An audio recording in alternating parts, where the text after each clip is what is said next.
En el momento en que entré al tribunal, mi hija Gabriela se rió bajito y mi yerno Ignacio sacudió la cabeza con desprecio. Yo llevaba mi ropa simple de campo, botas gastadas, un sombrero viejo entre las manos. Parecía un campesino perdido, un anciano confundido que no entendía dónde estaba. Vi cómo Gabriela le susurraba algo a Ignacio, como él sonreía con esa arrogancia que siempre lo caracterizó. Escuché su risa ahogada, ese sonido que me atravesó el pecho como un cuchillo. Para ellos, yo era una vergüenza, un estorbo, un viejo tonto que no tenía nada que hacer allí. Pero entonces el juez levantó la vista. Sus ojos se encontraron con los míos. Vi cómo el color abandonaba su rostro, como su mano temblaba sobre el martillo de madera. Sus labios se movieron y susurró algo que hizo que todo el tribunal se quedara en silencio. Dios mío, dijo, es realmente él. Todos se voltearon para mirarme. El silencio se hizo tan denso que podía escuchar mi propio corazón latiendo en mis oídos. Gabriela dejó de sonreír. Ignacio frunció el ceño, confundido, mirando al juez como si hubiera perdido la razón. Ellos no tenían idea de quién era yo realmente. No hasta ese momento. Porque para ellos, yo solo era papá. El viejo que vivía en una casita de campo. El hombre al que habían ignorado durante años. El estorbo que ahora querían declarar incompetente para quedarse con todo.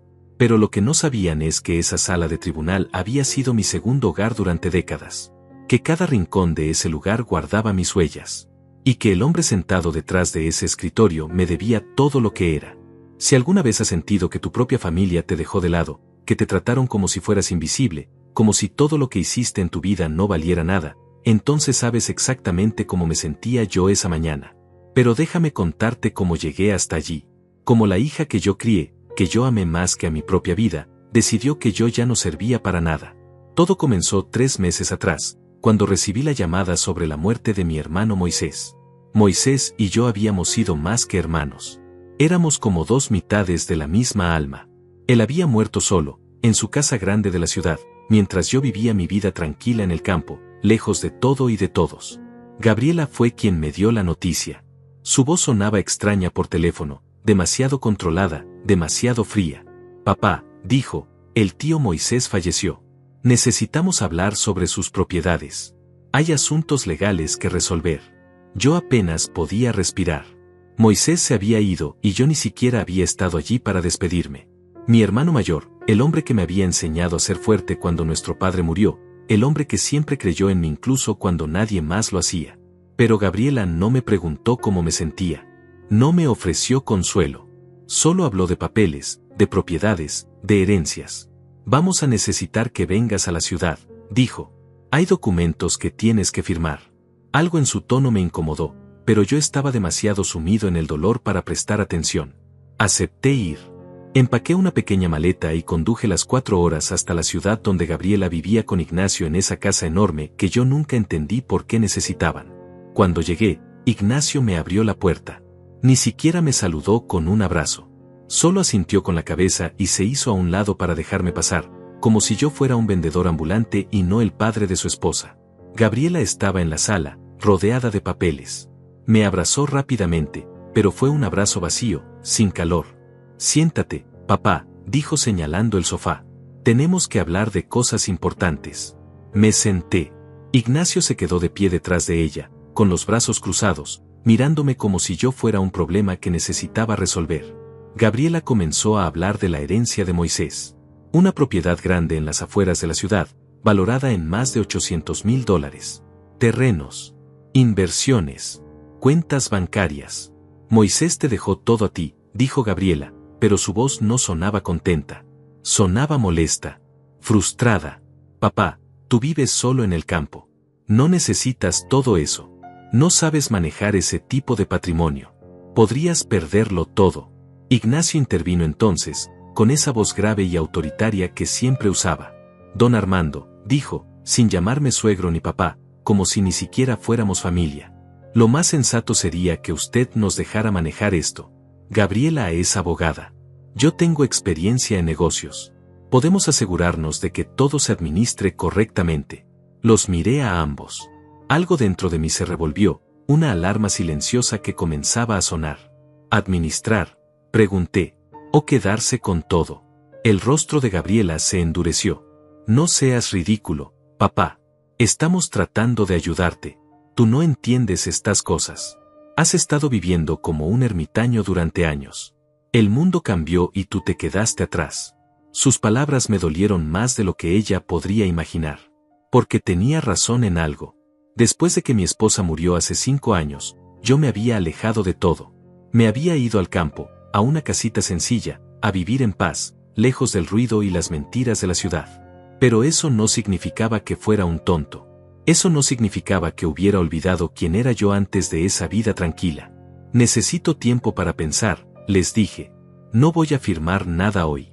Gabriela intercambió una mirada con Ignacio. Una mirada que no me gustó nada. Está bien, papá, dijo ella con una sonrisa forzada. Tómate tu tiempo. Pero no demasiado. Hay plazos legales que cumplir. Esa noche dormí en la habitación de invitados de su casa. No pude cerrar los ojos. Algo estaba mal. Muy mal. Y mi instinto, ese instinto que me había salvado tantas veces en mi vida, me decía que no confiara en ellos. A la mañana siguiente, escuché voces en la planta baja. Me levanté en silencio y bajé las escaleras descalzo. Gabriela e Ignacio estaban en la cocina, hablando en voz baja.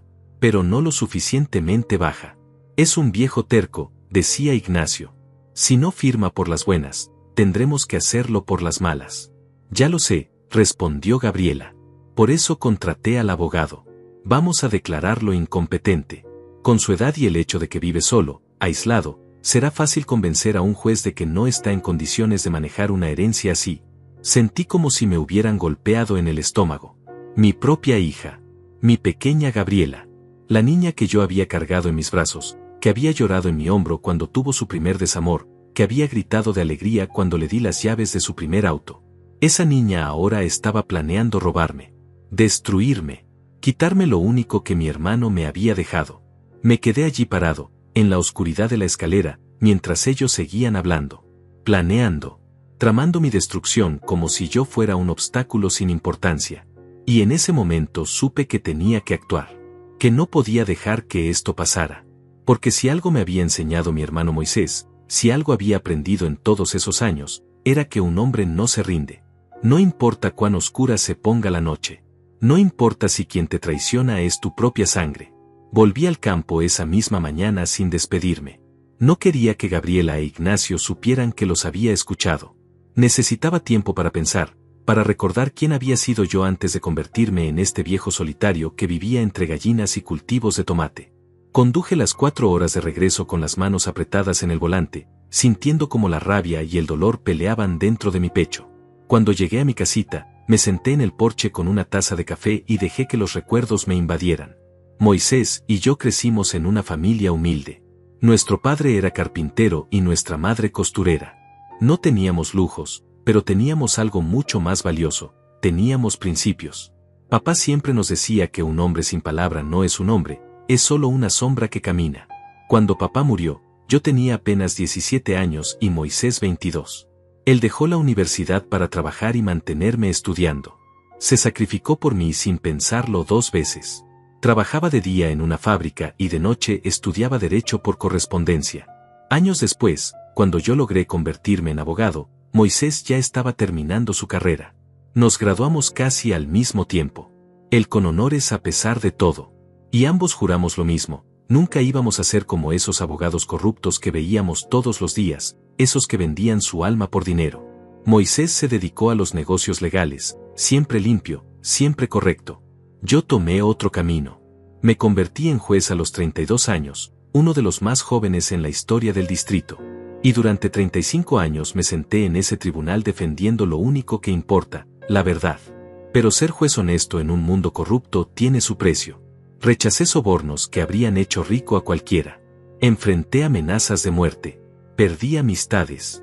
Hubo noches en que mi esposa lloraba de miedo porque alguien había dejado una nota amenazante en nuestra puerta. Gabriela creció viendo todo eso. Creció viendo cómo su padre ganaba un salario modesto mientras otros jueces construían mansiones. Creció escuchando a su madre preocupada, viendo cómo yo llegaba a casa cansado, agotado de pelear batallas que parecían no terminar nunca. Tal vez por eso ella eligió ser diferente. Tal vez por eso cuando entró a la facultad de Derecho, lo hizo con una ambición que a mí me asustaba. No quería ser como yo, decía. No quería sacrificarse por ideales que no ponían comida en la mesa. Conoció a Ignacio en la universidad. Él venía de una familia con dinero, de esas familias donde los negocios turbios se disfrazan de empresas legítimas. Desde el primer día que lo vi, supe que ese hombre no era para mi hija. Pero ella estaba enamorada, o eso creía yo entonces. Ahora pienso que lo que ella amaba era la vida que él podía darle. Me opuse a la boda. Tuvimos una pelea terrible. Gabriela me gritó cosas que nunca olvidaré. Me dijo que yo era un fracasado, que había desperdiciado mi vida siendo honesto mientras otros prosperaban. Me dijo que ella no iba a cometer el mismo error que yo. Mi esposa me suplicó que cediera, que no perdiera a nuestra hija por orgullo. Así que tragué mi rabia y fui a esa boda con una sonrisa falsa. Vi cómo Gabriela se casaba con un hombre que yo sabía que algún día la destruiría. Pero era su decisión, su vida. Después de eso, nuestra relación nunca volvió a ser la misma. Las visitas se hicieron menos frecuentes. Las llamadas más cortas. Cuando mi esposa enfermó de cáncer, Gabriela vino al hospital 3 veces en 6 meses. 3 veces. Siempre con prisa, siempre con excusas sobre trabajo importante, casos urgentes, viajes de negocios.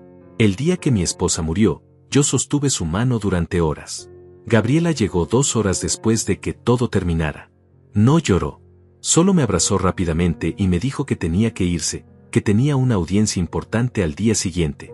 Ignacio ni siquiera entró al hospital. Se quedó en el auto esperándola. Después del funeral, vendí la casa de la ciudad. No podía seguir viviendo allí, rodeado de recuerdos, rodeado de una vida que ya no existía. Compré esta casita en el campo con lo poco que tenía ahorrado. Un lugar simple, con un pedazo de tierra donde podía cultivar mis propios alimentos, donde podía despertar con el canto de los gallos y no con el ruido de la ciudad. Gabriela me dijo que estaba cometiendo un error, que me estaba aislando del mundo, que me estaba convirtiendo en un ermitaño. Pero yo necesitaba ese silencio. Necesitaba esa paz después de décadas de batallas en los tribunales, después de perder al amor de mi vida. Moisés fue el único que me entendió. Él venía a visitarme cada mes. Nos sentábamos en este mismo porche, tomábamos café, hablábamos de los viejos tiempos. Él me contaba de sus negocios, yo le contaba de mis tomates y mis gallinas. Y nos reíamos. Dios, cómo nos reíamos. La última vez que lo vi fue hace 4 meses. Se veía cansado, más viejo. Me dijo que había estado arreglando sus asuntos, poniendo todo en orden. Armando, me dijo, si algo me pasa, todo lo que tengo es tuyo. No tengo hijos. No tengo a nadie más. Tú eres mi única familia de verdad. Le dije que no hablara tonterías, que él iba a vivir muchos años más. Pero él sacudió la cabeza con una sonrisa triste. Tengo el corazón cansado, hermano, dijo. Y el médico me dio malas noticias. No quise creerle. No quise ver la verdad en sus ojos. Y ahora él se había ido y yo no había estado allí para despedirme. Sentado en mi porche, con el café ya frío entre mis manos, comprendí algo. Moisés me había dejado esa herencia no solo porque yo era su hermano. Me la dejó porque sabía quién era yo. Porque confiaba en que yo haría lo correcto con ella. Y Gabriela quería quitármela. Mi propia hija quería destruirme para quedarse con dinero que ni siquiera necesitaba. Me levanté y entré a la casa. Fui a mi pequeño estudio, ese cuarto donde guardaba los pocos objetos de mi vida anterior. Abrí un cajón viejo y saqué una caja de madera que no había abierto en 5 años. Dentro estaba mi antigua identificación de juez. Mi toga doblada con cuidado. Fotografías de mis años en el tribunal.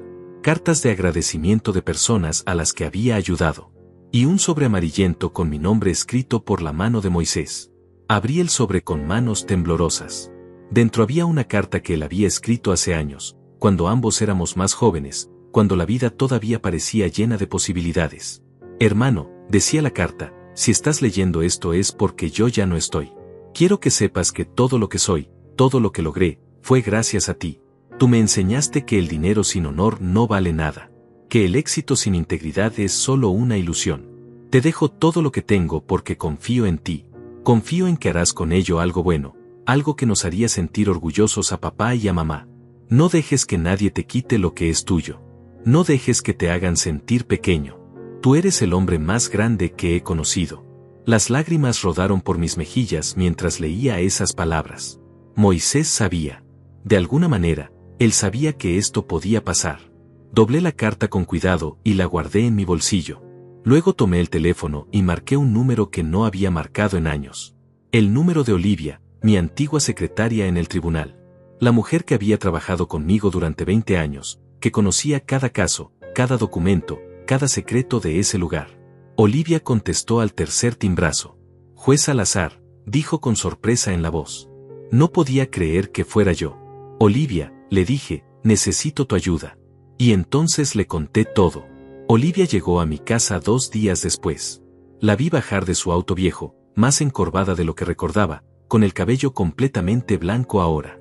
Pero sus ojos seguían siendo los mismos, agudos, inteligentes, llenos de esa lealtad que pocas personas en este mundo poseen.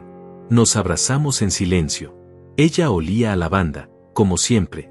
Entramos a la casa y preparé café mientras ella miraba alrededor con una sonrisa nostálgica. Vive como un monje, juez, dijo sentándose a la mesa de la cocina.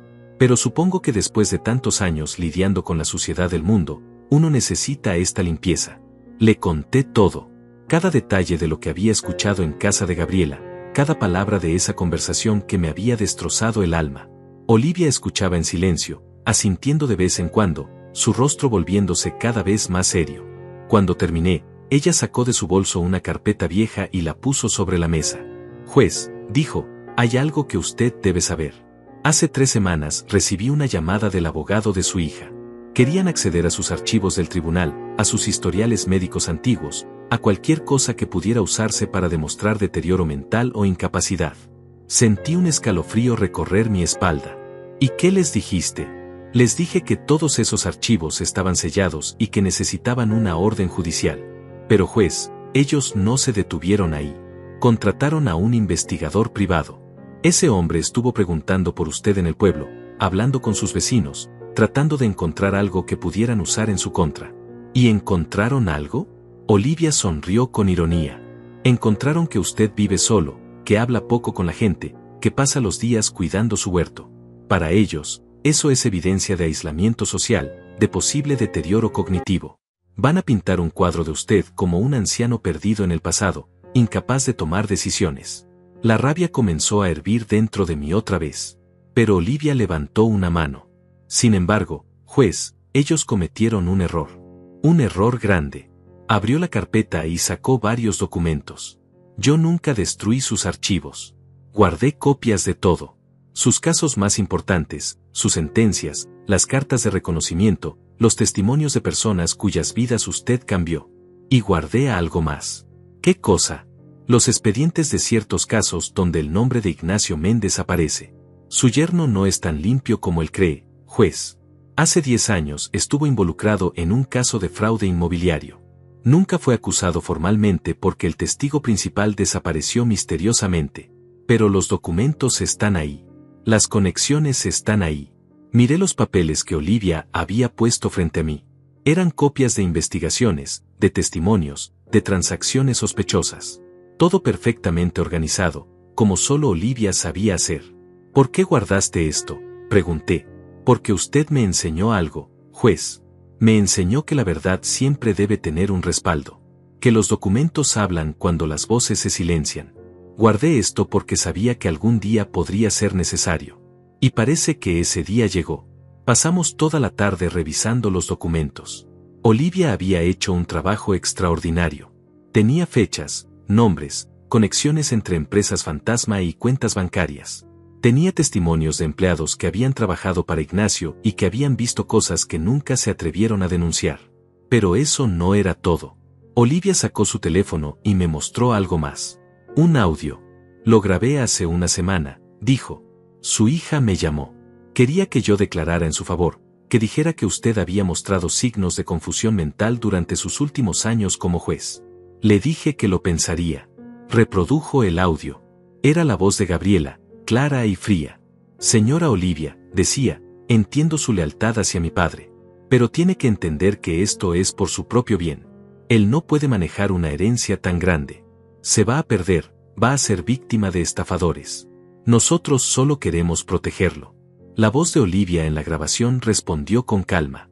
¿Y cuánto me pagarían por ese testimonio? Hubo una pausa. Luego Gabriela respondió, podríamos hablar de $20,000. Efectivo. Nadie tiene que saber. Apagué el audio. No podía seguir escuchando. Esa no era mi hija. O tal vez sí lo era y yo nunca había querido verlo. Hay más, juez, dijo Olivia con voz suave. Hace 2 días me llegó la citación. Van a presentar el caso en el tribunal del juez Ramón Herrera. ¿Se acuerda de él? ¿Ramón? Por supuesto que me acordaba. Ramón había sido mi pasante hace casi 30 años. Un muchacho brillante pero inseguro, que casi comete el peor error de su carrera al aceptar un soborno de un narcotraficante. Yo lo descubrí a tiempo, lo confronté en mi oficina, y le di una lección que nunca olvidó. Gracias a eso, Ramón rechazó el dinero, denunció el intento de soborno, y se convirtió en uno de los jueces más respetados del distrito. Él no sabe que usted es el demandado, continuó Olivia. Los documentos solo dicen Armando Salazar, sin mencionar su título anterior de juez. Gabriela e Ignacio hicieron todo lo posible para que esa información no apareciera en los papeles oficiales. Quieren que esto parezca un caso simple de incapacidad mental de un anciano común. Entiendo, dije. Quieren que Ramón tome la decisión sin saber quién soy realmente. Exacto. Y si él se entera durante la audiencia, va a ser demasiado tarde para que se recuse del caso. La sentencia tendrá que darse ese mismo día según los procedimientos que ellos solicitaron. Una audiencia rápida, sin apelaciones, sin tiempo para reaccionar. Era un plan inteligente. Tenía que admitirlo. Gabriela había aprendido bien el sistema legal. Sabía cómo manipular los tiempos, cómo presentar los documentos, cómo crear una situación donde yo quedaría indefenso. Pero ella había olvidado algo. Había olvidado quién era su padre. Había olvidado que yo pasé 35 años enfrentándome a criminales mucho más peligrosos que ella. Había olvidado que cada caso que yo juzgué me enseñó algo sobre la naturaleza humana, sobre sus trucos, sobre sus mentiras. Olivia, le dije, necesito que hagas algo más por mí. Lo que sea, juez. Necesito que contactes a algunas personas. Personas que trabajaron conmigo, que me conocen. Necesito testimonios, cartas, cualquier cosa que demuestre que mi mente está perfectamente clara. Y necesito que encuentres al abogado de mi hermano Moisés. Él tiene los documentos originales del testamento. Quiero saber exactamente qué dejó Moisés y cómo. Olivia asintió y tomó notas rápidamente. ¿Algo más? Sí. Necesito que esto se mantenga en secreto. Gabriela e Ignacio no pueden saber que estamos preparando una defensa. Tienen que creer que soy solo un viejo confundido que va a presentarse al tribunal sin entender qué está pasando. Entiendo. ¿Va a contratar un abogado? No. Voy a representarme a mí mismo. Olivia me miró sorprendida. Juez, eso es arriesgado. Muy arriesgado. Lo sé. Pero también sé que ningún abogado va a defender este caso con la pasión que yo puedo hacerlo. Ningún abogado tiene lo que yo tengo, 35 años de experiencia en ese tribunal, el conocimiento exacto de cómo funciona cada procedimiento, y sobre todo, la verdad de mi lado. Olivia cerró su carpeta y me miró con esos ojos que habían visto tantas batallas a mi lado. Usted siempre fue el mejor, juez. Y sé que todavía lo es. Vamos a ganar esto. Después de que Olivia se fue, me quedé solo en mi casa mientras el sol se ponía detrás de las montañas. Salí al porche con una taza de té y me senté en mi vieja mecedora. Las gallinas ya estaban en sus nidos, los grillos comenzaban su concierto nocturno. Pensé en Gabriela, en la niña que ella había sido. Recordé cuando tenía 6 años y se cayó de su bicicleta. Vino corriendo hacia mí con las rodillas sangrando, llorando. Yo la abracé, limpié sus heridas, le dije que todo estaría bien. Papi siempre te va a proteger, le dije. Y ahora esa misma niña quería destruirme. Saqué del bolsillo la carta de Moisés y la leí otra vez bajo la luz del atardecer. No dejes que nadie te haga sentir pequeño. Tú eres el hombre más grande que he conocido. Hermano, susurré al viento, voy a honrar tu memoria. Voy a pelear esta batalla como tú me enseñaste. Con la frente en alto. Con la verdad como mi única arma. Las 2 semanas siguientes fueron intensas. Olivia trabajó incansablemente. Consiguió declaraciones de 12 ex colegas míos, todos jueces retirados o abogados respetados, que atestiguaban mi claridad mental y mi carácter. Encontró al abogado de Moisés, quien confirmó que el testamento era claro y legal. 3 días antes de la audiencia, recibí una llamada que no esperaba. Era Gabriela. Su voz sonaba dulce, casi cariñosa, como cuando era niña y quería algo de mí. Papá, dijo, ¿cómo estás? He estado pensando mucho en ti. Sé que las cosas han estado tensas entre nosotros últimamente. Tensas, repetí. Esa es una forma interesante de describirlo. Hubo una pausa incómoda. Mira, papá, sé que te asustó toda esta conversación sobre la herencia del tío Moisés. Pero de verdad solo queremos ayudarte. Ignacio y yo hemos estado hablando y pensamos que tal vez fuimos muy bruscos contigo. ¿Ah, sí? Pregunté manteniendo mi voz neutral. Sí. De hecho, queríamos invitarte a cenar. Podríamos hablar de todo esto con calma, como familia. Sin abogados, sin presiones. Solo tú, yo e Ignacio. Como en los viejos tiempos. Los viejos tiempos nunca incluyeron a Ignacio, pensé. Pero dije, ¿cuándo? Mañana por la noche. Ven a las 7. Haré tu platillo favorito, ese pollo con papas que te encantaba. Está bien, dije. Allí estaré. Cuando colgué, supe exactamente qué estaban haciendo. Un último intento de hacerme firmar algo antes de la audiencia. O tal vez querían grabarme diciendo algo que pudieran usar en mi contra. Pensaban que yo era un tonto, un viejo ingenuo que caería en su trampa. Llamé a Olivia y le conté del plan. Ella me advirtió que no fuera, que era demasiado arriesgado. Pero yo necesitaba ver hasta dónde eran capaces de llegar. Necesitaba mirar a mi hija a los ojos una última vez antes del tribunal. La noche siguiente conduje hasta la ciudad. Llegué a su casa exactamente a las 7. Ignacio me recibió con una sonrisa falsa que no alcanzaba sus ojos. Don Armando, qué gusto verlo. Pase, pase. La casa olía a comida casera, pero todo se sentía preparado, artificial. Gabriela salió de la cocina secándose las manos en un delantal. Se veía tan parecida a su madre en ese momento que me dolió el corazón. Papi, dijo abrazándome. Qué bueno que viniste. Ven, siéntate. La cena está casi lista. Nos sentamos en el comedor elegante, con esos platos caros que siempre me parecieron innecesarios. Gabriela sirvió el pollo, pero yo apenas podía comer. Cada bocado se sentía como traición. Ignacio comenzó la conversación con su falsa amabilidad. Don Armando, hemos estado pensando mucho en su situación. La casa en el campo, vivir solo a su edad, sin nadie que lo ayude si algo pasa. Debe ser muy solitario. Tengo todo lo que necesito, respondí. Pero papá, intervino Gabriela, no es solo sobre lo que necesitas ahora. Es sobre tu futuro. ¿Qué pasa si te enfermas? ¿Qué pasa si tienes una emergencia y no hay nadie cerca? Nos preocupamos por ti. Sus palabras sonaban ensayadas, como un guión mal actuado. Miré sus ojos buscando un atisbo de la niña que yo había criado, pero solo vi cálculo. Solo vi ambición disfrazada de preocupación. Es gracioso que te preocupes tanto ahora, dije. No te preocupaste cuando tu madre estaba muriendo. No te preocupaste durante los últimos 5 años mientras yo vivía solo. Pero ahora que hay $800,000 en juego, de repente soy tu prioridad. El rostro de Gabriela se endureció. Eso no es justo, papá. ¿No es justo? La miré directamente. Yo escuché tu conversación con Ignacio hace 3 semanas. Sé exactamente lo que están planeando. Sé que quieren declararme incompetente para quedarse con la herencia de Moisés. El silencio que siguió fue denso como el concreto. Ignacio dejó caer su tenedor. Gabriela palideció, luego se puso roja.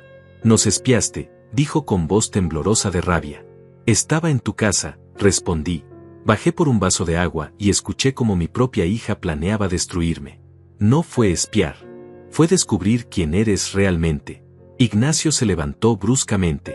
Usted no entiende nada, viejo. Ese dinero debería ser para nosotros. Gabriela es la única familia que le queda. Es natural que ella herede. Moisés decidió a quién dejarle su patrimonio, dije manteniéndome calmado aunque por dentro sentía un volcán. Y me lo dejó a mí porque sabía que ustedes harían exactamente esto. Gabriela se levantó también. Su cara estaba transformada por la ira. ¿Sabes qué, papá? Tienes razón. Si quiero ese dinero. Lo merezco después de años de verte desperdiciar tu vida por tus estúpidos principios. Mientras otros jueces se hacían ricos, tú vivías como un pobre por tu integridad. Mira dónde te llevó esa integridad. A una casita miserable en el campo, solo y amargado. Sus palabras eran cuchillos, cada una diseñada para herir. Y lo lograron. Pero no iba a darle la satisfacción de verme sangrar. Al menos yo puedo mirarme al espejo, dije levantándome también. Al menos yo nunca traicioné a mi familia por dinero. Al menos yo sé lo que significa el honor. ¿Honor?, se rió Ignacio con desprecio. El honor no paga las cuentas, don Armando. El honor no construye empresas. El honor es para tontos como usted que terminan viejos y solos. Me dirigí hacia la puerta. Gabriela me siguió. Papá, espera. Su voz ahora tenía un tono de pánico. No tiene que ser así. Podemos llegar a un acuerdo. Podemos dividir la herencia. 50-50. Tú te quedas con tu parte, nosotros con la nuestra. Me detuve y me volví a mirarla. Y allí vi lo que había estado negándome a ver durante años. Vi que mi hija se había convertido en alguien que yo no conocía. Alguien que mi esposa no habría reconocido. Alguien que había vendido su alma por una vida de lujos y apariencias. No hay acuerdo posible, Gabriela. Moisés quiso que yo tuviera esa herencia y voy a respetar su voluntad. Si quieres pelear por ella, nos vemos en el tribunal. Está bien, dijo ella y su voz se volvió fría como el hielo. Nos vemos en el tribunal. Pero te advierto, papá. Tengo testigos que van a declarar sobre tu estado mental. Tengo documentos que prueban tu aislamiento social. Tengo todo lo que necesito para que un juez te declare incompetente.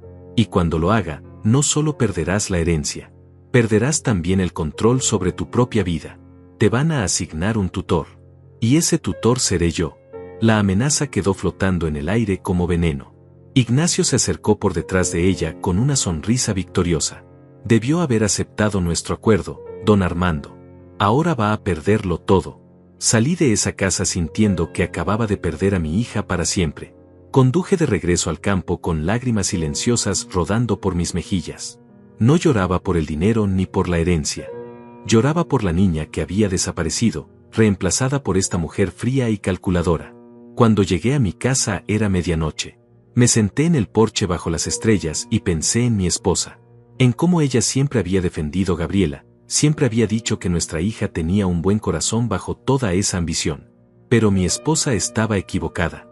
O tal vez Gabriela cambió después de que ella murió. Tal vez sin la influencia de su madre, sin esa voz que la llamaba de vuelta a sus valores, Gabriela simplemente se dejó consumir por la codicia. 2 días después llegó el día de la audiencia. Me desperté temprano, antes del amanecer. Me duché, me afeité con cuidado. Pero no me puse un traje. No me vestí como el juez Armando Salazar. Me puse mi ropa de campo, mi camisa de trabajo, mis botas gastadas. Quería que Gabriela e Ignacio me vieran exactamente como ellos me veían, como un viejo campesino, simple e indefenso. Olivia llegó a las 6 de la mañana. Traía una maleta con todos los documentos que necesitaríamos. Juez, dijo mirando mi ropa, ¿estás seguro de esto? Completamente seguro, respondí. Déjalos pensar que ya ganaron. El golpe será más fuerte. Condujimos en silencio hacia la ciudad. El trayecto de 4 horas se sintió eterno y al mismo tiempo demasiado corto. Olivia repasó conmigo todos los puntos clave, todos los documentos, todos los testimonios que teníamos preparados. Cuando llegamos al tribunal, el edificio se alzaba imponente contra el cielo azul de la mañana. ¿Cuántas veces había entrado por esas puertas?, pensé. ¿Cuántas veces había subido esas escaleras con mi toga negra, con mi maletín lleno de casos y sentencias? Ahora entraba vestido como un campesino, con un sombrero viejo entre las manos, encorvado como si el peso de los años me hubiera vencido. Pero dentro de mí, el juez Armando Salazar estaba más vivo que nunca. Y estaba listo para la batalla más importante de mi vida. No la batalla por el dinero de Moisés. No la batalla por propiedades o cuentas bancarias. Sino la batalla por mi dignidad. Por mi honor. Por demostrarle a mi hija que no podías destruir a un hombre que había pasado toda su vida defendiendo la verdad. Olivia caminaba a mi lado, su maleta llena de documentos que eran nuestras municiones. Subimos las escaleras despacio. Cada paso me acercaba al momento de la verdad. Y entonces llegamos. Las puertas del tribunal estaban abiertas. Adentro podía ver a Gabriela e Ignacio sentados con su abogado, un hombre joven de traje caro que probablemente cobraba $500 por hora. Gabriela se veía confiada, elegante, con un vestido de negocios perfecto. Respiré profundo y empujé las puertas. El sonido hizo que todas las cabezas se volvieran hacia mí. Vi la sonrisa de Gabriela.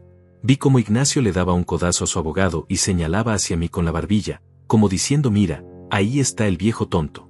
Caminé despacio por el pasillo central, arrastrando un poco los pies, encorvado, con mi sombrero apretado entre las manos. Parecía exactamente lo que ellos querían que pareciera, un anciano confundido, fuera de lugar, perdido en un mundo que ya no entendía. Gabriela se inclinó hacia Ignacio y susurró algo.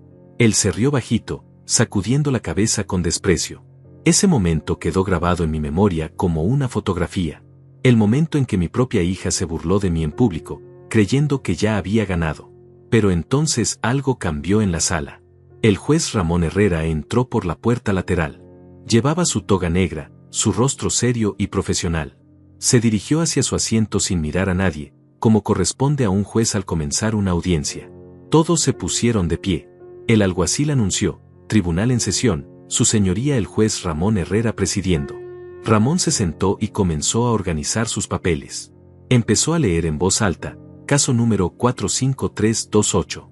Petición de declaración de incapacidad mental presentada por Gabriela Salazar de Méndez contra el señor Armando Salazar. Su voz era firme, profesional. Todavía no me había mirado. Estaba siguiendo el procedimiento como debía ser, leyendo primero los documentos antes de dirigirse a las partes. Continuó: la peticionaria alega que el señor Armando Salazar, de 66 años de edad, no se encuentra en condiciones mentales apropiadas para administrar los bienes heredados de su hermano fallecido, Moisés Salazar, cuyo patrimonio asciende aproximadamente a $800,000. La peticionaria solicita ser designada como tutora legal del demandado. Gabriela sonreía. Ignacio asentía con satisfacción. Su abogado ya tenía su primera carpeta abierta, listo para presentar su caso. Y entonces Ramón levantó la vista de sus papeles. Sus ojos recorrieron la sala. Primero miró a Gabriela y su abogado. Luego su mirada se movió hacia donde yo estaba sentado, solo en el banco del demandado, con mi ropa de campo y mi sombrero en el regazo. Nuestros ojos se encontraron. Vi cómo el color abandonaba su rostro. Vi cómo sus manos, esas manos firmes que sostenían el martillo de la justicia, comenzaban a temblar. Su boca se abrió ligeramente, como si quisiera decir algo, pero las palabras se hubieran atascado en su garganta. Se puso de pie bruscamente, tan rápido que su silla rodó hacia atrás con un sonido áspero. Los papeles en su escritorio se movieron con el viento de su movimiento brusco. «Dios mío», susurró. Sus palabras apenas audibles, pero en el silencio absoluto de la sala, todos las escucharon.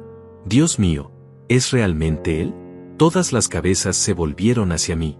El abogado de Gabriela frunció el ceño, confundido. Gabriela dejó de sonreír. Ignacio se inclinó hacia adelante, tratando de entender qué estaba pasando. Ramón se agarró del borde de su escritorio como si necesitara soporte físico. «Juez Salazar», dijo y su voz se quebró. «Usted es el juez Armando Salazar». No era una pregunta. Era una declaración llena de shock, de incredulidad, de algo que se parecía mucho al miedo. Me puse de pie lentamente. Dejé que mi postura cambiara. La espalda encorvada se enderezó. Los hombros caídos se cuadraron. La cabeza baja se levantó con dignidad. En ese momento, dejé de ser el viejo campesino confundido y volví a ser quien siempre había sido. «Sí, Ramón», dije con mi voz clara y firme. «Soy yo». El silencio que siguió fue absoluto. Nadie respiraba. Nadie se movía. Era como si el tiempo mismo se hubiera detenido en esa sala de tribunal. Ramón bajó de su estrado. Algo completamente irregular, algo que un juez nunca hace durante una audiencia. Pero él no estaba actuando como juez en ese momento. Estaba actuando como el joven pasante que yo había salvado hace 30 años, como el hombre cuya carrera yo había protegido cuando él estuvo a punto de destruirla. Se acercó a mí con pasos inseguros. Su rostro mostraba una mezcla de emociones: shock, respeto, algo que parecía vergüenza. «Juez Salazar», repitió. «Yo no. Los documentos no. No decían que usted era». «Lo sé», dije calmadamente. «Fue intencional. Querían que esto pareciera un caso simple. Un viejo cualquiera sin importancia». Me volví hacia Gabriela. Su rostro había perdido todo su color. Su boca estaba abierta en shock. Ignacio se había puesto de pie, mirando entre Ramón y yo con creciente horror en sus ojos. «¿Alguien quiere explicarme qué está pasando aquí?», dijo el abogado de Gabriela, claramente confundido. «¿Quién es este hombre?». Ramón se volvió hacia él. «Este hombre», dijo con voz temblorosa, es el juez Armando Salazar. Fue magistrado de este tribunal durante 35 años. Es una leyenda en el sistema judicial de este distrito. Es el hombre más íntegro que jamás haya ocupado este cargo. El abogado palideció. Gabriela se dejó caer en su silla como si sus piernas no pudieran sostenerla más. Ignacio agarró el borde de la mesa, sus nudillos poniéndose blancos. Yo no sabía, tartamudeó el abogado. Mi clienta nunca mencionó, los documentos no. Por supuesto que no lo mencionó, dije. Mi hija hizo todo lo posible por ocultar esa información. Porque sabía que si algún juez de este distrito descubría quién era yo realmente, su caso se caería en pedazos. Ramón regresó a su estrado, pero su compostura profesional se había roto. Se sentó pesadamente, pasándose una mano por el rostro. Necesito un receso, dijo. Necesito procesar esto. Su señoría, intervino el abogado de Gabriela con voz desesperada, mi clienta tiene derecho a presentar su caso. El hecho de que el demandado sea un ex juez no cambia los hechos de su situación actual. ¿Los hechos?, preguntó Ramón y había acero en su voz ahora. ¿Quiere hablar de hechos? El hecho es que están acusando de incompetencia mental al hombre que escribió algunos de los fallos más brillantes en la historia de este tribunal. El hombre que nunca, ni una sola vez en 35 años, tuvo una sentencia revocada en apelación. El hombre cuya mente legal era tan aguda que abogados con 20 años de experiencia temblaban al presentar casos frente a él. Pero su señoría, insistió el abogado, eso fue en el pasado. Estamos hablando de su condición actual. Mi clienta tiene evidencia de que vive aislado, sin contacto social significativo, en condiciones que sugieren. Yo me puse de pie. Con su permiso, su señoría, dije. Me gustaría representarme a mí mismo en este caso. Ramón me miró. Había lágrimas en sus ojos ahora. Juez Salazar, dijo, usted sabe que tiene ese derecho. Pero también sabe que representarse a sí mismo en un caso de esta naturaleza es exactamente lo que necesito hacer, lo interrumpí. Porque nadie puede defender mi mente y mi honor mejor que yo mismo. Miré hacia Gabriela. Ella no podía sostener mi mirada. Sus ojos estaban fijos en la mesa frente a ella. Ignacio la tenía agarrada del brazo, susurrándole algo al oído con urgencia. Su señoría, continué, si me permite, me gustaría comenzar con una declaración. No una declaración formal de defensa todavía. Solo unas palabras sobre por qué estamos realmente aquí hoy. Ramón asintió lentamente. Proceda, juez Salazar. Y me disculpo, sé que ya no ejerce, pero no puedo llamarlo de otra manera. Usted siempre será el juez Salazar para mí. Sus palabras causaron un murmullo en la sala. Había algunas personas en las bancas del público, empleados del tribunal que habían entrado para observar lo que pensaban que sería un caso rutinario. Ahora todos susurraban entre ellos, sus rostros mostrando reconocimiento, shock, fascinación. Me aclaré la garganta y comencé a hablar. Hace 30 años, dije, un joven pasante trabajaba en mi oficina. Era brillante, dedicado, con un futuro prometedor. Pero estaba en una situación financiera desesperada. Su madre estaba enferma y necesitaba tratamientos costosos que él no podía pagar. Ramón cerró los ojos. Sabía exactamente qué historia estaba por contar. Un narcotraficante importante estaba siendo juzgado en mi tribunal, continué. Sus asociados se acercaron a ese joven pasante y le ofrecieron $50,000 en efectivo. Todo lo que tenía que hacer era filtrar información sobre mi estrategia, sobre cómo estaba evaluando el caso, sobre mis inclinaciones. El silencio en la sala era absoluto. Gabriela finalmente me miró, sus ojos muy abiertos. Ese joven pasante, seguí, estuvo a punto de aceptar. Llegó a mi oficina una tarde con una confesión en los labios, con lágrimas en los ojos, con su alma destrozada entre su amor por su madre y su integridad profesional. Y yo le dije algo que nunca olvidó. Hice una pausa, dejando que el peso de las palabras se asentara. Le dije que el dinero fácil siempre viene con un precio que es mucho más alto de lo que parece. Que una vez que vendes tu integridad, nunca la recuperas. Que puedes salvar a su madre de una manera honesta o de una manera deshonesta, pero que si elegía la segunda, perdería no solo su carrera sino su alma. Ramón tenía lágrimas rodando por sus mejillas ahora, sin intentar ocultarlas. Ese joven rechazó el dinero, continué. Denunció el intento de soborno. Y yo lo ayudé a encontrar formas legales de conseguir fondos para su madre. Organizamos una colecta entre los empleados del tribunal, conseguimos que el hospital aceptara un plan de pagos. Su madre recibió su tratamiento y ese joven pasante aprendió la lección más importante de su vida. Miré directamente a Ramón. Ese joven creció para convertirse en uno de los jueces más respetados de este distrito. Un hombre de honor. Un hombre que nunca olvidó que la integridad vale más que todo el dinero del mundo. Ramón se limpió las lágrimas con el dorso de la mano. Su voz era apenas un susurro cuando habló. Usted salvó mi vida, juez Salazar. Y la de mi madre. Ella vivió 10 años más gracias a usted. Por eso estoy aquí hoy, Ramón, dije. Porque mi propia hija, la niña que yo crié con esos mismos valores que te enseñé a ti, está parada frente a este tribunal tratando de robarme la herencia de mi hermano. Está usando el sistema legal que yo respeté toda mi vida como un arma contra mí. Me volví hacia Gabriela. Su rostro estaba pálido, sus manos temblaban sobre la mesa. Mi hija cree que soy un viejo tonto que vive aislado porque mi mente se está deteriorando. Pero la verdad es que me fui al campo porque después de 35 años viendo la peor cara de la humanidad en este tribunal, necesitaba recordar que todavía existe bondad en el mundo. Necesitaba paz después de perder a mi esposa. Necesitaba silencio después de décadas de gritos y pleitos. El abogado de Gabriela intentó intervenir. Su señoría, esto es muy emotivo pero no cambia los hechos del caso. Tenemos testigos que... ¿Testigos? Dije volviéndome hacia él. ¿Qué clase de testigos? ¿El investigador privado que contrataron para espiarme? ¿Los vecinos a los que interrogaron tratando de encontrar algo, lo que fuera, que pudieran torcer para hacerme ver mal?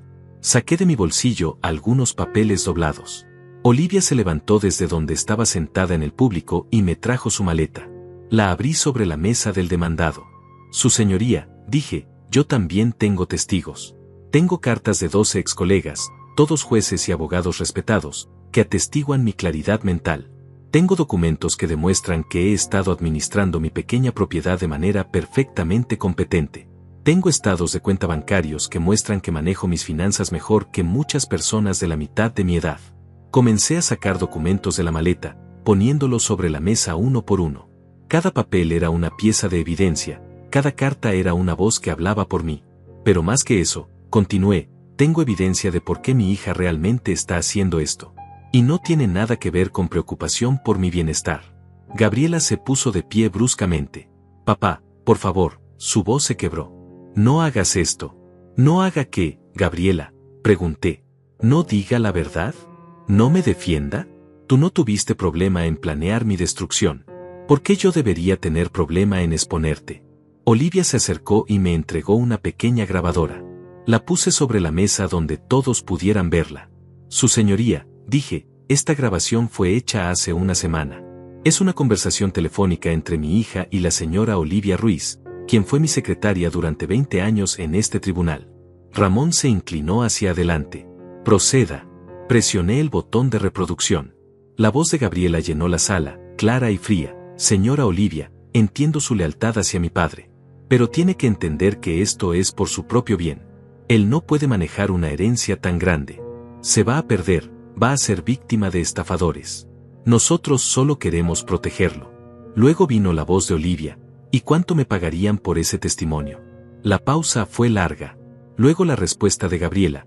Podríamos hablar de $20,000. Efectivo. Nadie tiene que saber. Detuve la grabación. El silencio en la sala era ensordecedor. Gabriela tenía la cabeza entre las manos. Ignacio estaba pálido como un fantasma.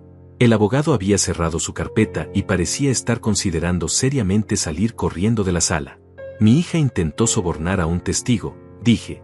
Ofreció $20,000 en efectivo para que alguien mintiera bajo juramento sobre mi estado mental. ¿Y ella quiere ser mi tutora? ¿Quiere controlar mi vida y mi dinero?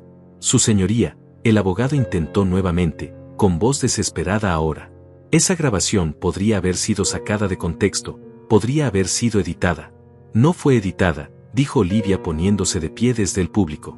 Yo hice esa grabación, señor juez Herrera. Usted me conoce. Trabajé en este tribunal durante 20 años bajo el juez Salazar. Nunca mentí entonces y no estoy mintiendo ahora. Esa conversación ocurrió exactamente como se escucha. Ramón asintió. Conozco a la señora Ruiz. Su testimonio es creíble para este tribunal. Pero hay más, continué. Saqué otra carpeta de la maleta de Olivia. Mucho más. porque mientras mi hija me investigaba a mí, yo investigaba a mi yerno. Ignacio se puso de pie de golpe. Esto es ridículo. No estoy bajo juicio aquí. No, dije mirándolo directamente. Todavía no. Pero deberías estarlo. Abrí la carpeta y saqué documentos. Su señoría, Ignacio Méndez estuvo involucrado hace 10 años en un caso de fraude inmobiliario. Las investigaciones nunca llevaron a cargos formales porque el testigo principal desapareció misteriosamente. Pero los documentos están aquí. Las transferencias sospechosas, las empresas fantasma, todo. El rostro de Ignacio pasó del pálido al rojo. Eso nunca fue probado. Nunca fui acusado de nada. Porque el testigo desapareció, repetí. Pero los documentos no mienten. Y estos documentos muestran un patrón. Un patrón de manipulación, de engaño, de uso del sistema legal para beneficio personal. Puse los papeles sobre la mesa del juez. Ramón los miró brevemente, sus ojos moviéndose rápidamente sobre las páginas. Continué, mi yerno convenció a mi hija de que yo era un obstáculo para su riqueza. La convenció de que ellos merecían el dinero de mi hermano más que yo. Y juntos diseñaron este plan para robarme no solo mi herencia, sino mi dignidad, mi libertad, mi derecho a controlar mi propia vida. Me volví hacia Gabriela. Ella finalmente me miraba, con lágrimas corriendo por sus mejillas. ¿Sabes cuándo me rompiste el corazón, hija? No fue cuando escuché tu plan de declararme incompetente. No fue cuando ofreciste ese soborno a Olivia. Fue en la cena de hace 3 días, cuando me miraste y me dijiste que mis principios eran para tontos. Que el honor no vale nada. Mi voz se quebró pero continué. Porque en ese momento supe que había fallado como padre. Supe que no pude transmitirte lo más importante. Que hay cosas más valiosas que el dinero. Que la integridad no tiene precio. Que la familia no se traiciona por codicia. Gabriela sollozaba abiertamente ahora. Papá, lo siento. Yo no. Ignacio me convenció de que, lo siento tanto. Ignacio la agarró del brazo. No digas nada más, le siseó. No admitas nada. Pero Gabriela se soltó de él. Me puse de pie y la miré. Toda mi vida, dijo con voz entrecortada, te vi rechazar oportunidades por tus principios. Vi cómo otros prosperaban mientras tú apenas sobrevivías con tu salario de juez. Vi cómo mamá se preocupaba por el dinero mientras tú te preocupabas por la justicia. Y juré que yo no sería así. Juré que yo sí aprovecharía las oportunidades. Que yo sí sería exitosa. Que yo sí tendría la vida que tú nunca nos diste. Sus palabras eran como puñales, pero finalmente estaba diciendo la verdad. Finalmente estaba mostrando lo que realmente había en su corazón. Y mira dónde te llevó eso, Gabriela, dije suavemente. Te llevó a este tribunal, tratando de destruir a tu propio padre. Te llevó a ofrecer sobornos, a manipular el sistema, a convertirte exactamente en lo que yo pasé 35 años combatiendo. Ella se cubrió el rostro con las manos, sus sollozos llenando la sala. Ramón golpeó suavemente su martillo. Señor Méndez, dijo, siéntese. Señora Salazar de Méndez, siéntese. Este tribunal necesita un receso de 30 minutos para revisar toda esta evidencia. Pero su señoría, protestó el abogado de Gabriela, mi clienta está claramente bajo estrés emocional. Quizás deberíamos posponer. No habrá postergación, dijo Ramón firmemente. Este caso se resolverá hoy. 30 minutos. Golpeó su martillo y salió de la sala. El alguacil anunció el receso. La gente comenzó a moverse, a susurrar, a mirar hacia donde yo estaba. Olivia se acercó a mí. Juez, susurró, lo está haciendo perfecto. Pero yo no me sentía perfecto. Me sentía vacío. Exhausto. Porque ganar este caso significaba perder a mi hija para siempre. Y esa era una victoria que sabía a derrota. Me senté en la banca y cerré los ojos. Sentí una presencia a mi lado. Abrí los ojos y vi a Gabriela parada allí, con Ignacio detrás de ella mirándola con furia. Papá, susurró. ¿Podemos hablar? Miré a Ignacio. A solas, dije. Ignacio abrió la boca para protestar, pero Gabriela le hizo un gesto. Déjanos, le dijo. Por favor. Él la fulminó con la mirada, pero se alejó. Gabriela se sentó a mi lado, manteniendo una distancia prudente entre nosotros. No espero que me perdones, dijo con voz ronca. No tengo excusa para lo que hice. Pero necesitas saber que cuando empezó todo esto, realmente creía que estaba haciendo lo correcto. Ignacio me convenció de que tú no podías manejar tanto dinero, de que alguien te iba a estafar. ¿Y los $20,000? Pregunté. ¿Eso también fue por mi bien? Ella bajó la cabeza. No. Eso fue cuando ya estaba demasiado metida en esto. Cuando ya había cruzado tantas líneas que una más no parecía importar. Miré a mi hija. Las lágrimas habían arruinado su maquillaje perfecto. Su cabello, siempre tan arreglado, estaba despeinado de tanto pasarse las manos por él. Se veía pequeña, perdida, como cuando era niña y había hecho algo malo. ¿Cuándo te convertiste en esto?, pregunté. ¿Cuándo dejaste de ser la niña que lloraba cuando veía injusticias? ¿La que me decía que quería ser como yo cuando creciera? Cuando entendí que ser como tú significaba sacrificar todo, respondió. Cuando vi a mamá llorar porque no podíamos pagar las cuentas médicas a tiempo. Cuando mis amigas iban de vacaciones a Europa y yo trabajaba en verano para pagar mi universidad. Cuando decidiste que el dinero importaba más que todo lo demás, la interrumpí. Gabriela, tu madre nunca me culpó por nuestras dificultades. Ella estaba orgullosa de mí. Orgullosa de que su esposo fuera un hombre de principios. Ella no tenía opción, dijo Gabriela con amargura. Estaba atrapada en esa vida contigo. Esas palabras me golpearon más fuerte que cualquier otra cosa. Tu madre me amaba, dije con voz temblorosa. Nos amábamos. Y te amábamos a ti más que a nada en este mundo. Si ella pudiera verte ahora, si pudiera ver en qué te has convertido. No, Gabriela se levantó bruscamente. No uses a mamá contra mí. Ella no está aquí. No sabe lo que es vivir en este mundo donde todo cuesta dinero, donde la gente te juzga por lo que tienes, donde vendiste tu alma por una casa grande y un auto caro, terminé por ella. Donde traicionaste a tu padre por $800,000 que ni siquiera necesitas. Ella me miró con ojos llenos de dolor y rabia mezclados. Tienes razón, dijo. Tienes razón en todo. Soy exactamente lo que tú dices que soy. Una traidora. Una hija terrible. Alguien en quien mamá estaría decepcionada. Se dio vuelta para irse, pero la detuve. Gabriela, espera. Ella se detuvo, pero no se volvió. Todavía te amo, dije. Eres mi hija. Eso nunca va a cambiar. Pero no puedo dejar que esto pase. No puedo dejar que me quites lo que Moisés quiso que yo tuviera. No por el dinero, sino porque sería traicionar su memoria. Lo sé, susurró ella. Lo sé, papá. Ignacio apareció entonces, agarrándola del brazo. Ya basta de esta escena, le dijo. El abogado dice que todavía podemos ganar si te mantienes firme. Si no admites nada más. Suéltame, dijo Gabriela sacudiéndose su mano. ¿Qué? Ignacio la miró sorprendido. Que me sueltes, repitió ella con más fuerza. Esto se acabó, Ignacio. No voy a seguir con esto. El rostro de Ignacio se puso rojo de ira. ¿Estás loca? ¿Después de todo lo que invertimos en este caso? ¿Después de los honorarios del abogado, del investigador privado? ¿Vas a rendirte ahora por un ataque de conciencia? No es un ataque de conciencia, dijo Gabriela. Es darme cuenta de que me convertí en un monstruo. Y de que tú me ayudaste a convertirme en uno. Yo no te obligué a nada, Siseo Ignacio. Tú querías ese dinero tanto como yo. No te hagas la víctima ahora. Tienes razón, dijo Gabriela. Yo quería el dinero. Pero también quería creer que lo hacía por las razones correctas. Que estaba protegiendo a mi padre. Tú me ayudaste a convencerme de esa mentira. Ignacio la miró con desprecio. Eres débil, igual que tu padre. Por eso nunca van a tener nada en la vida. Me puse de pie entonces. Yo tengo algo que tú nunca vas a tener, Ignacio. Tengo mi dignidad. Tengo la capacidad de mirarme al espejo sin sentir asco. Y tengo el respeto de personas que valen la pena. Ignacio se rió con amargura. ¿Respeto? El respeto no paga las cuentas, viejo. El respeto no compra casas ni autos.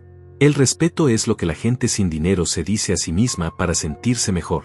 Por eso nunca me vas a entender, dije. Porque para ti todo tiene un precio. Todo se puede comprar o vender. Incluso convenciste a mi hija de vender su relación conmigo por dinero. El alguacil entró entonces. El juez está listo para continuar, anunció. Todos volvimos a nuestros lugares. Ramón entró y se sentó. Su rostro era serio, profesional ahora. Había recuperado su compostura. Después de revisar toda la evidencia presentada, comenzó, este tribunal ha llegado a varias conclusiones. Primera, No hay absolutamente ninguna evidencia de que el señor Armando Salazar sufra de deterioro mental o incapacidad para manejar sus propios asuntos. Al contrario, la evidencia demuestra una mente clara, organizada y perfectamente competente. El abogado de Gabriela se hundió en su silla.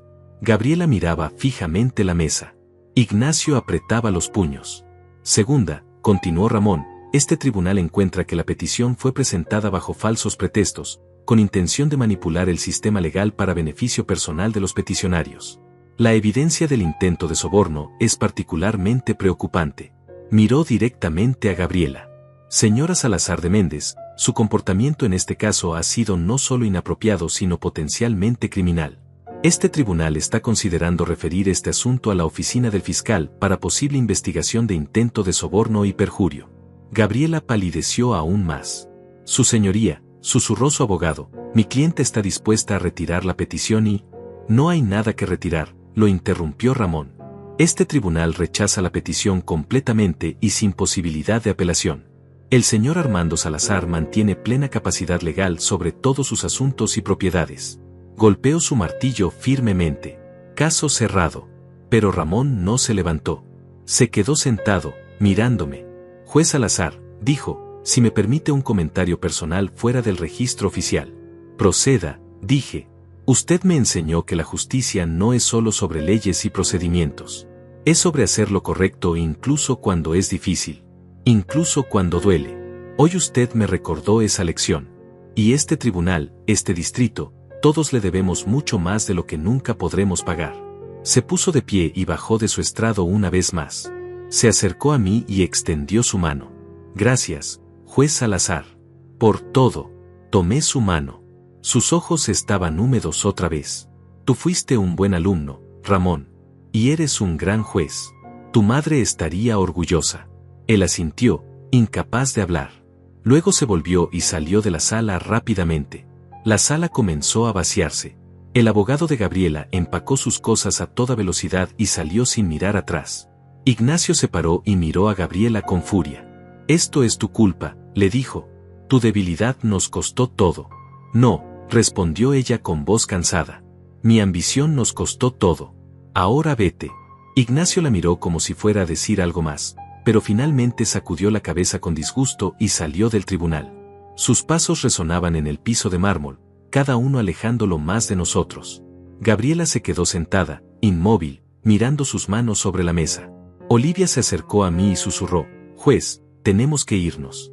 Hay papeles que firmar en la oficina del registro para asegurar la herencia. Lo sé, respondí. Dame un momento. Me acerqué a Gabriela y me senté a su lado otra vez. El tribunal estaba casi vacío ahora. Solo quedaban el alguacil en la puerta y un empleado recogiendo papeles. ¿Qué vas a hacer ahora?, le pregunté. Ella se encogió de hombros sin mirarme. No lo sé. Supongo que Ignacio va a pedirme el divorcio. Toda esta idea fue suya desde el principio. Ahora que fracasó, no le sirvo para nada. ¿Y tú qué quieres? Finalmente me miró. Sus ojos estaban rojos, hinchados de tanto llorar. Quiero volver atrás en el tiempo. Quiero ser otra vez la niña que pensaba que su papá era un héroe. Quiero no haber conocido nunca a Ignacio. Quiero que mamá estuviera aquí para decirme qué hacer. Tu madre te diría que admitas tu error, que lo enfrentes, y que trabajes para ser mejor, dije. Te diría que una equivocación no define quién eres, pero lo que hagas después sí. Perdiste 10 años de tu vida con ese hombre, continué. 10 años dejando que te convenciera de que los principios son para tontos. 10 años alejándote de quien realmente eres. No pierdas un día más. ¿Me perdonarás algún día?, preguntó con voz pequeña. Suspiré. No lo sé, Gabriela. En este momento estoy demasiado lastimado para saber qué siento. Pero sé esto, la puerta de mi casa nunca estará cerrada para ti. Si algún día decides volver a ser la hija que crié, si decides rechazar todo lo que Ignacio te enseñó y recordar lo que tu madre y yo tratamos de darte, entonces hablaremos. Ella asintió, las lágrimas rodando nuevamente por sus mejillas. Lo intentaré, papá. No sé si puedo cambiar tanto, pero lo intentaré.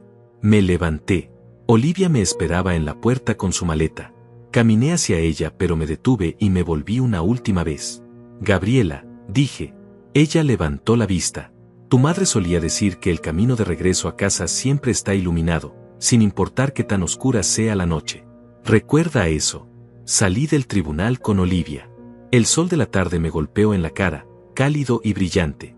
Respiré profundo, llenando mis pulmones con aire fresco después de horas en esa sala cerrada. Lo logró, juez, dijo Olivia con una sonrisa. Sabía que lo haría. No se siente como una victoria, respondí. Porque no lo es, dijo ella con sabiduría. Es justicia. Y la justicia a veces duele incluso cuando es necesaria. Pasamos las siguientes 2 horas en la oficina del registro, firmando documentos, estableciendo cuentas, transfiriendo propiedades. La herencia de Moisés era sustancial, la casa grande en las afueras de la ciudad, terrenos agrícolas, inversiones. Todo ahora legalmente mío, protegido de cualquier intento futuro de quitármelo. Cuando terminamos, ya era de noche. Olivia me ofreció quedarme en su casa, pero yo necesitaba volver a mi hogar. Necesitaba mi casita, mi porche, mis gallinas. Necesitaba el silencio del campo después del ruido de este día. Conduje de regreso bajo un cielo lleno de estrellas. Las 4 horas se sintieron interminables. Mi mente no dejaba de reproducir momentos del día, la cara de Ramón al reconocerme, la grabación de la voz de Gabriela ofreciendo el soborno, las lágrimas en sus ojos cuando me habló al final. Cuando llegué a mi casa era casi medianoche. Las luces del porche estaban apagadas, todo estaba oscuro y silencioso. Entré despacio, encendí una lámpara, me preparé un té. Me senté en mi sillón viejo con la taza caliente entre las manos y dejé que todo me cayera encima. El agotamiento emocional, el dolor, la tristeza de haber ganado una batalla pero perdido a mi hija en el proceso. Lloré. Lloré como no había llorado desde la muerte de mi esposa. Lloré por la niña que Gabriela había sido. Lloré por los años perdidos, por la relación destruida, por todo lo que podría haber sido diferente si yo hubiera visto las señales antes. Pero también sentí algo más. Sentí alivio. Alivio de haber defendido mi dignidad. Alivio de haber honrado la memoria de Moisés. Alivio de saber que todavía podía pelear cuando era necesario, que no me había convertido en el viejo indefenso que Gabriela pensaba que era. Los días siguientes fueron extraños. Volví a mi rutina, despertar con el sol, alimentar a las gallinas, trabajar en el huerto. Pero algo había cambiado dentro de mí. Ya no me sentía como un hombre escondiéndose del mundo. Me sentía como un hombre que había elegido su camino conscientemente. Una semana después del juicio, recibí una llamada de un abogado diferente. Me informó que Ignacio había presentado demanda de divorcio contra Gabriela. Pero había algo más. El fiscal del distrito había abierto una investigación sobre las actividades comerciales de Ignacio basándose en los documentos que presenté en el tribunal. ¿Y mi hija?, pregunté. ¿Está en problemas también? El abogado dudó. Por ahora, no. El fiscal cree que ella fue manipulada por su esposo. Están tratando el intento de soborno como un error de juicio bajo influencia indebida. Probablemente recibirá una reprimenda oficial y tendrá que hacer trabajo comunitario, pero no irá a prisión. Me sentí aliviado por eso. Por más herido que estuviera, no quería ver a mi hija en la cárcel. 2 semanas después, conduje hasta la casa de Moisés por primera vez desde su muerte. Era una propiedad hermosa en las afueras de la ciudad, con jardines grandes y árboles viejos. La casa misma necesitaba trabajo pero tenía buenos huesos, como solía decir mi hermano. Caminé por las habitaciones vacías, mis pasos resonando en los pisos de madera. En su estudio encontré fotografías de nosotros dos cuando éramos jóvenes, cuando todo era más simple. Encontré también un sobre con mi nombre. Dentro había otra carta de Moisés, esta más reciente. Hermano, decía, si estás leyendo esto es porque finalmente viniste a ver la casa. Sé que probablemente tuviste que pelear para llegar hasta aquí. Conozco a tu hija mejor de lo que crees. Sé cómo la cambió ese hombre con el que se casó. La carta continuaba, no la culpes demasiado, Armando. Todos cometemos errores cuando confundimos el éxito con la felicidad. Pero creo en ella. Creo que eventualmente recordará quién es. Dale tiempo. Sobre la casa, no la vendas. Conviértela en algo que nos habría hecho sentir orgullosos a papá y a mamá. Algo que ayude a la gente. Tú sabrás qué hacer. Doblé la carta con cuidado y miré alrededor. Y en ese momento supe exactamente qué hacer. Contraté arquitectos y constructores. Pasé los siguientes 3 meses supervisando renovaciones. Convertí la casa de Moisés en un centro comunitario de asesoría legal gratuita. Un lugar donde personas sin recursos pudieran obtener ayuda legal de abogados voluntarios. Un lugar donde los principios que Moisés y yo compartimos pudieran seguir vivos. Le puse el nombre Centro Legal Moisés Salazar. En la placa de entrada grabé una frase que nuestro padre solía decirnos: la justicia no es un privilegio, es un derecho.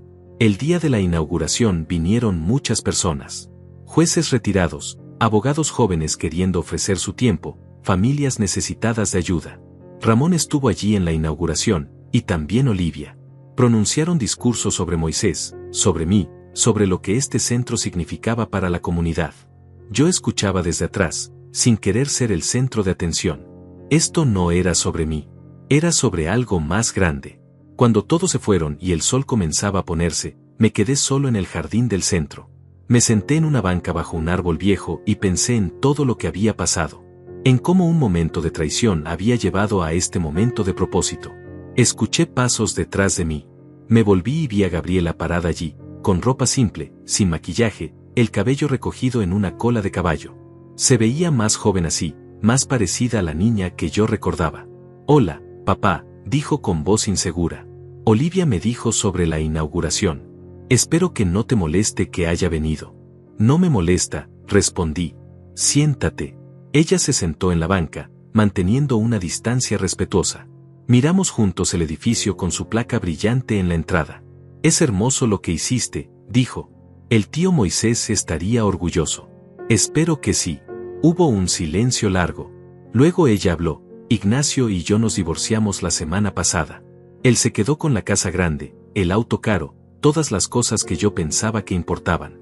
Yo me mudé a un apartamento pequeño. Empecé a hacer trabajo comunitario como parte de mi sentencia. Trabajo en un refugio para mujeres víctimas de violencia doméstica, ayudándolas con asuntos legales básicos». La miré sorprendido. «¿Y cómo te sientes con eso?». Ella sonrió ligeramente. «Exhausta, humilde, y por primera vez en años, siento que estoy haciendo algo que importa. Esas mujeres no me conocen como la abogada exitosa con la casa grande. Me conocen como Gabriela, alguien que entiende lo que es estar perdida y querer encontrar el camino de regreso. Me di cuenta de algo, papá», continuó. «Durante todos estos años pensé que mamá había sido infeliz contigo porque no teníamos dinero. Pero revisando sus cosas después del divorcio, encontré su diario. Y ella escribió, una y otra vez, que era la mujer más feliz del mundo. Que prefería tener poco dinero con un hombre de honor que toda la riqueza del mundo con alguien corrupto». Las lágrimas corrían por su rostro ahora. Yo malinterpreté todo. Tomé su preocupación por el dinero como resentimiento hacia ti, cuando en realidad solo quería asegurarse de que tuviéramos lo suficiente. Pero nunca dudó de ti. Nunca quiso que fueras diferente. Tomé su mano. Tu madre era sabia. Y te amaba tanto. Quería que fueras exitosa, sí, pero no a cualquier costo. Lo sé ahora, dijo. Y siento mucho haber tardado tanto en entenderlo. Nos quedamos sentados juntos mientras el cielo se oscurecía. Las luces del centro se encendieron automáticamente, iluminando el jardín con un brillo suave. «Papá», dijo Gabriela después de un rato. «No espero que me perdones. No espero que las cosas vuelvan a ser como antes. Pero me gustaría intentar conocerte otra vez. Empezar de nuevo. Despacio». «Me gustaría eso también», respondí. «No será fácil. El daño fue profundo. Pero creo que tu madre estaría feliz de saber que al menos lo estamos intentando». Ella asintió, limpiándose las lágrimas. «¿Puedo venir a visitarte a veces? ¿A tu casa en el campo? Podría ayudarte con el huerto o algo así».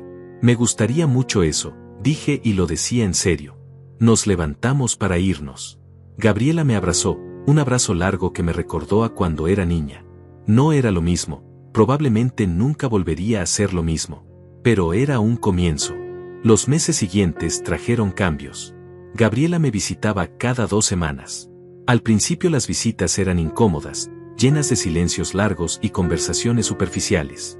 Pero poco a poco, mientras trabajábamos juntos en el huerto o nos sentábamos en el porche tomando café, empezamos a recordar cómo hablar el uno con el otro. Ella me contaba sobre su trabajo en el refugio, sobre las mujeres que ayudaba, sobre cómo estaba redescubriendo por qué quiso ser abogada en primer lugar. Yo le contaba sobre el centro comunitario, sobre los casos que los abogados voluntarios estaban manejando, sobre la diferencia que estábamos haciendo. Un día, 6 meses después del juicio, Gabriela llegó con una propuesta. «Papá», dijo, he estado pensando. El centro necesita más ayuda. Y yo necesito hacer algo significativo con mi carrera. ¿Puedo ofrecer mi tiempo allí? Como voluntaria. La miré sorprendido. ¿Estás segura? Es mucho trabajo y no paga nada. Lo sé, dijo, pero tal vez eso es exactamente lo que necesito. Trabajo que no sea por dinero, sino por algo más grande. Me encantaría tenerte allí, respondí. Y creo que tu tío Moisés también estaría feliz. Así comenzó una nueva etapa. Gabriela trabajaba en el centro 2 días a la semana, ayudando a familias con problemas de vivienda, divorcios complicados, disputas de custodia. La vi transformarse poco a poco. La dureza en sus ojos se suavizó. Las líneas de tensión en su rostro desaparecieron. Empezó a sonreír más, a reír con facilidad. 1 año después del juicio, el centro ya había ayudado a más de 300 familias. Ramón nos consiguió fondos del gobierno para contratar personal permanente. Olivia se convirtió en la administradora, trayendo toda su experiencia y organización al proyecto. Yo dividía mi tiempo entre mi casita en el campo y el centro en la ciudad. Había encontrado un equilibrio entre la paz que necesitaba y el propósito que me hacía sentir vivo. Una tarde, mientras cerrábamos el centro, Gabriela y yo nos quedamos solos en el jardín. Ella miraba la placa con el nombre de Moisés. ¿Crees que me perdonó?, preguntó. El tío Moisés. Por lo que intenté hacer. Creo que tu tío entendía las debilidades humanas mejor que nadie, respondí. Y creo que estaría más orgulloso de quien te estás convirtiendo ahora que decepcionado por quien fuiste entonces. Ella se limpió los ojos. Gracias, papá, por no rendirte conmigo, por dejar la puerta abierta.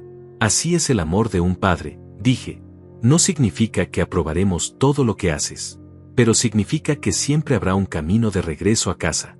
Ahora, sentado en mi porche mientras el sol se pone detrás de las montañas, pienso en todo lo que pasó. Pienso en ese día en el tribunal, en cómo el reconocimiento de Ramón cambió todo. Pienso en la traición de Gabriela y en su largo camino de regreso hacia la luz. Aprendí que la familia no siempre es de sangre. A veces es de memoria, de valores compartidos, de batallas peleadas juntos. Olivia es familia. Ramón es familia. Todos los que trabajan en el centro, creyendo en la justicia como yo creí durante 35 años, son familia. Pero también aprendí que el perdón no es un momento único. Es un proceso, un camino que se recorre paso a paso. Gabriela y yo todavía estamos en ese camino. Hay días buenos y días difíciles. Hay momentos cuando miro sus ojos y veo a mi niña, y otros cuando veo cicatrices que tal vez nunca sanen completamente. Pero estamos intentando. Y eso, al final, es lo que importa. Moisés me dejó más que dinero y propiedades. Me dejó una última oportunidad de hacer la diferencia. Me dejó un propósito cuando pensé que ya no tenía ninguno. Y me dio los medios para crear algo que vivirá mucho después de que yo me haya ido. El centro seguirá ayudando a familias. Seguirá defendiendo a los que no tienen voz. Seguirá recordándole a la gente que la justicia no es un privilegio, es un derecho. Y tal vez, solo tal vez, mi hija seguirá caminando ese camino de regreso a quien realmente es. Seguirá ayudando a otros, seguirá construyendo una vida basada en principios en lugar de codicia. Las estrellas comienzan a aparecer en el cielo. Las gallinas ya están en sus nidos. Todo está en paz. Levanto mi taza de café hacia el cielo. Por ti, Moisés, susurro. Cumplí mi promesa. Hice algo que nos habría hecho sentir orgullosos.